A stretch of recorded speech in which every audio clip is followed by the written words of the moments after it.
In this discussion, we will discuss the discussion question of discuss the account called contracts payable retained percentage and how it is used. If we see a discussion question or essay question like this, our goal typically is to expand on the answer, that making it more likely that we touch on the topics being looked for an essay question, and that we'll be able to add new information for a discussion question, and that will allow us to pick up more points on it. Keeping that in mind, let's go through this one more time. Discuss the account called contracts payable retained percentage and how it is used. If we see something like this, typically we would look at that account and say we should first define the account and then go into the context of that account. We might want to, however, take a step back and think about what the bigger picture is, what the bigger goal is, how this fits into basically the bigger picture. Obviously, the contracts payable and the retained percentage, we're talking about, in this case, governmental accounting. So we're thinking about how it fits into governmental accounting. We could even step all the way back and think of governmental accounting as compared to for-profit accounting. We're not going to go that far back here, though. We're going to say the contracts payable retained percentage, what is it going to be related to? Well, it's going to be related to some type of contracts payable. Typically, that's going to be something like a long-term type of project. So when we think about contracts payable retained percentage, we're usually thinking capital project account is happening here. There's got to be some type of long-term project, making a building, making a bridge, or something like that. And of course, we're having a contractor that's involved with that.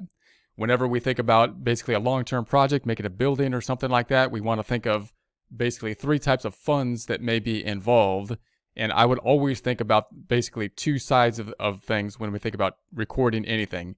Are we recording in terms of governmental accounting? We have the government-wide type of activities, government as a whole, on an accrual basis typically. And then we have the fund side of things. The fund side of things, the major grouping of funds being the governmental funds, those on a modified accrual basis type of setup. So the contracts payable, then the retained percentage, we want to think, are we talking about something that's going to be on the government-wide? Is it a government-wide type of account? Or is it on some type of fund type of account? Or is it something that would be found in both of those items? And this is actually one that we'll find on both of those items. We're going to find it in the government-wide type of activities on the accrual basis. We'll also find it on the capital projects fund. So this is one that's going to be both on the government-wide activity and in the fund accounting. Now, why would that be? Well, when we think about the contracts payable, we're thinking about not a long-term liability, but something that's going to be short-term and specific to a contract. So with the government-wide activity, it would be there because, of course, it's on a normal accrual basis. This looks like a payable, a liability, something that would be recorded on a normal accrual basis. It would be on the modified accrual basis as well, because we would think about this being something directly related to the contract and short-term, or at least not longer-term than the contract, the thing that we are basically constructing. So then what does it mean to be a retained percentage? So we might want to go through this, and the best way to do this might be to think about an example of the life of basically a contract and what would that look like. So if we had the life of a contract, we're going to say if we're going to build something like a building or a bridge or some type of large project, then we're going to have to hire someone. We're going to say we're the government. We're going to hire a contractor in order to do this long job that's going to be put into place. When we sign the contract, when we actually set up the contract, then nothing has really happened from an accrual basis. We don't really do anything on the accrual basis, which is the government-wide accounting. But in the fund account, in the capital project fund, that is, we will typically record an encumbrance at that point in time, relating the fact, kind of a holding account until the actual expenditure happens. Then what's going to happen is the contractor is going to work, and they're going to do progress billing. They're making a big project, a big building or something like that.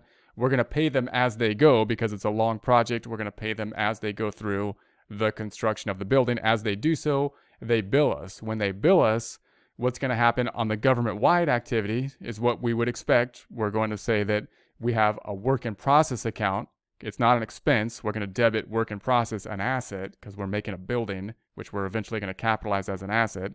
And we're going to credit basically a payable, which is going to be contracts payable, not contracts payable retained percentage, contracts payable.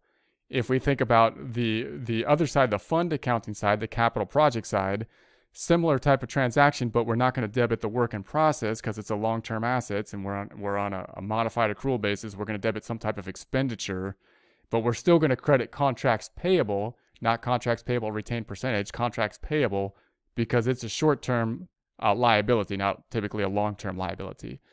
And then at some point, we're going to pay the contractor as they go. So we're going to pay them. The job's not done yet because it's a long job. We're going to pay them as they go.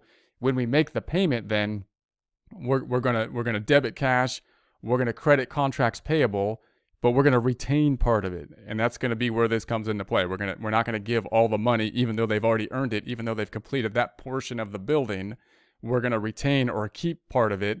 And the reason we're going to do that is because we want to make sure that if there's any problems before the building is completed that we think we can hold the contractor accountable for, then we're going to use the retained money in order to take care of those problems. And also we want to keep the contractor around.